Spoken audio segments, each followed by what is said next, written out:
Daily life can sometimes be filled with stress. How we react has a lot to do with how we feel, both physically and emotionally. People who can cope with stress generally feel better. For people with cancer, the nature of the disease and the chemotherapy that's used to treat it are certainly additional sources of stress. When I first heard that I had cancer, the first thought that hit me was my first wife, 20 years ago, had Hodgkin's disease and had gone through radiation and chemotherapy. And so I was, debating whether you want to go through that or not. I had never had anything like this and never really had been around anyone. I just heard all these tales about how deathly ill you get. And I also was afraid of the long-term effects of the chemo. When we first talked about chemotherapy, my initial experience was, I don't want this stuff because of all the loss of hair and everything that we had talked about. As you get ready to undergo chemotherapy, your doctor will tell you about the medications you'll receive and any possible side effects such as nausea, vomiting, pain, and fatigue. In general, side effects and their severity depend on the type of chemotherapy you receive. But how you cope with stress also is important. Research shows that patients who find ways to deal with stress feel better. They have less severe nausea and vomiting and are able to enjoy more of their usual daily activities. Coping with stress during chemotherapy can have emotional benefits too. It can lift your mood when it feels like a lot of what is happening is beyond your control. Think about how you deal with stress. Do you share your feelings? Take time out to do something fun or find other ways to relax? These familiar ways of coping can help you as you go through chemotherapy. This can also be a time to learn new ways to handle stress. This video is designed to teach you 3 new methods of coping. Each has been shown to be very useful in dealing with the stress of chemotherapy. They are deep breathing, active relaxation, and positive thinking. Deep breathing is a simple and effective way to relieve tension and increase comfort. Your breathing patterns reflect your emotions.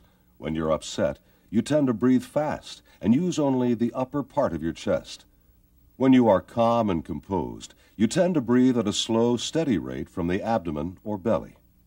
By training yourself to breathe from the abdomen, you can relieve tension and feel more relaxed and more comfortable. The first step is to get into a comfortable position. Sit or lie down and uncross your legs and arms. Place the palm of one hand on the middle of your chest. Place the palm of your other hand between the bottom of your rib cage and your navel. Breathe as you normally do and notice the rise and fall of your hands. Imagine as you breathe in and out that your stomach is a balloon that inflates, raising the hand that's resting on your abdomen. As you breathe out, the balloon deflates and your hand falls. The hand on your chest should remain still. The first few times you try this, it may be helpful to push your abdomen in gently with your hand as you breathe out. Continue to breathe in and out. To stay focused on your breathing, silently count each time you breathe in and say, "Relax" to yourself each time you breathe out. 1, relax. 2, relax. 3, relax. Good.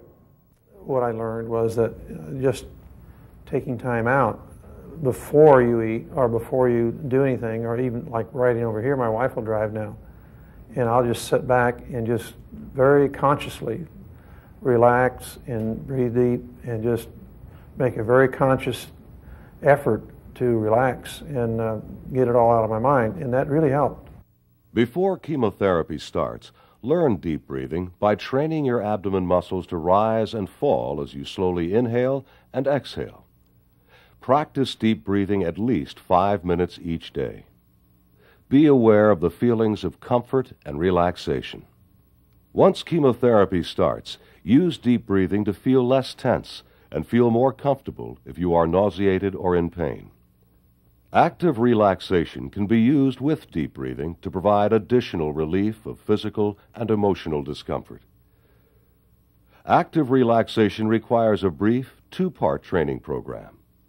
This video covers the first part, providing an overview of active relaxation. The second part is on the audio cassette that is included in your kit. The cassette guides you through a complete training session. We recommend that you listen to the audio cassette right after watching this video. Active relaxation begins with a series of exercises in which you gently tense and relax various muscles. You begin with the muscles in your arms, and then proceed to the muscles in your legs, back, and shoulders. Be sure to avoid tensing muscles or areas of your body that are painful. Next, you'll be guided through a few minutes of relaxing imagery. Use of relaxing imagery is like daydreaming. With your eyes closed, imagine that you are in a comfortable position, looking up at clouds in the sky on a beautiful day.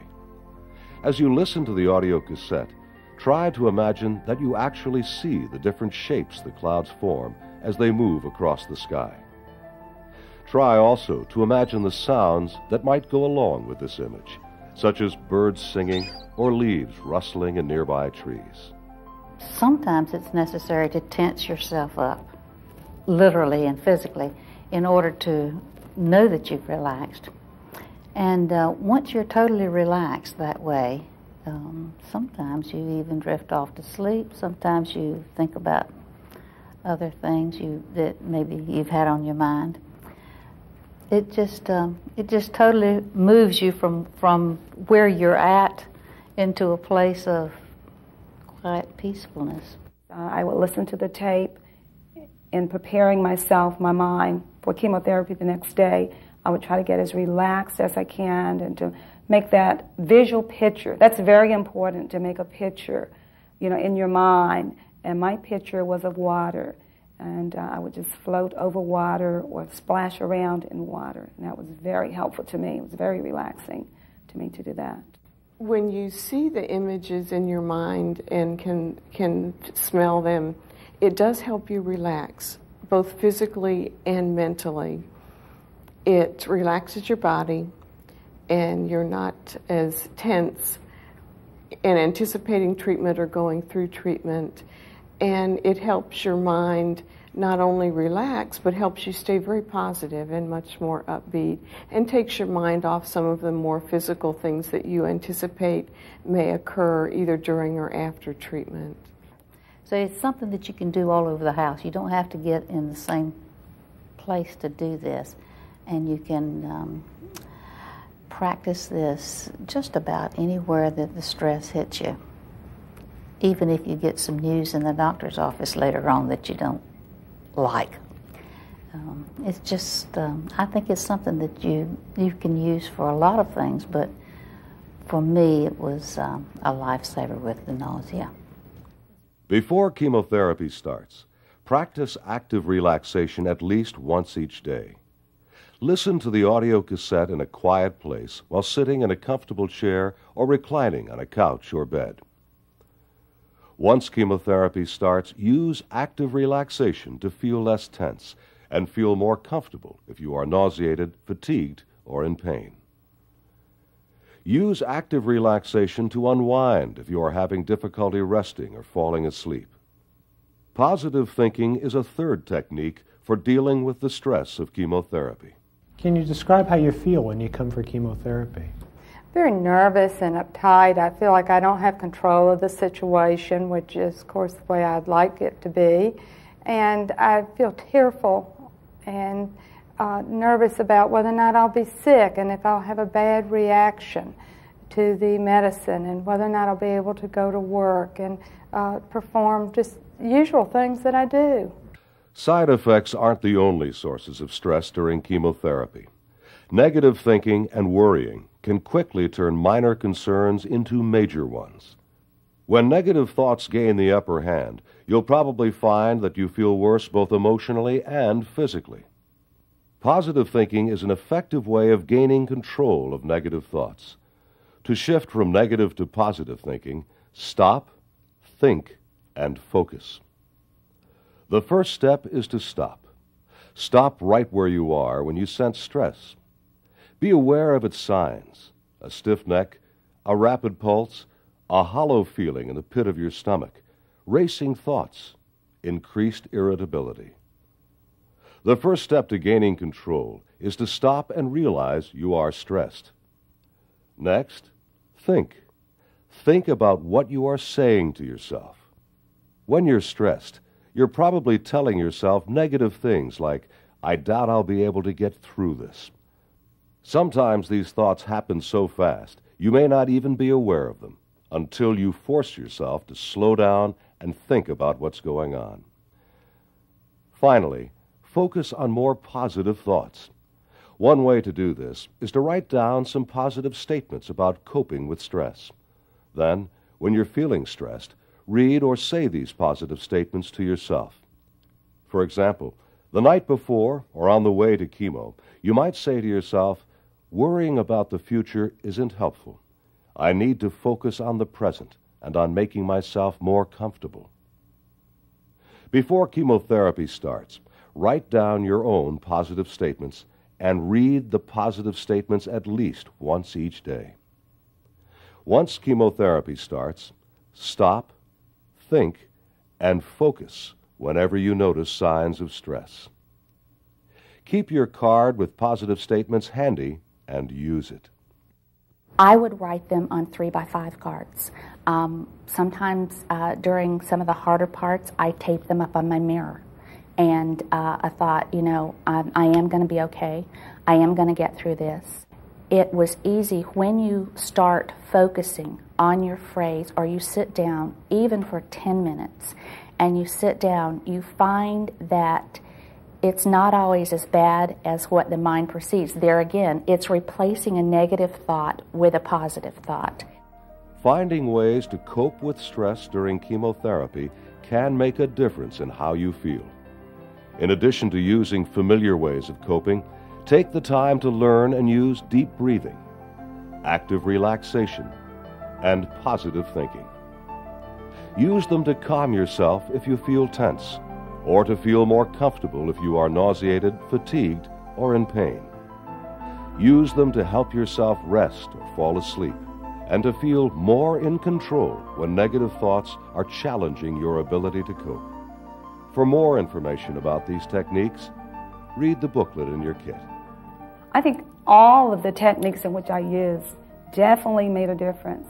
Just thinking strong and, believing strong that I am going to overcome this. I am a winner within this ordeal. And the more information that I received and the more techniques that I received to use with the mind over the body, all of that was very effective.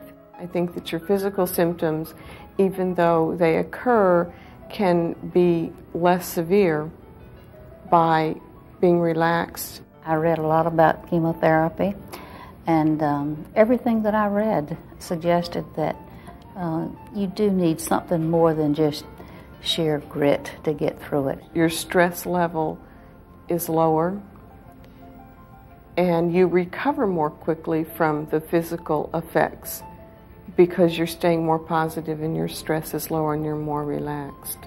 It was well worth my time. It doesn't take that long to start with, really. It's just a matter of getting your mind in control.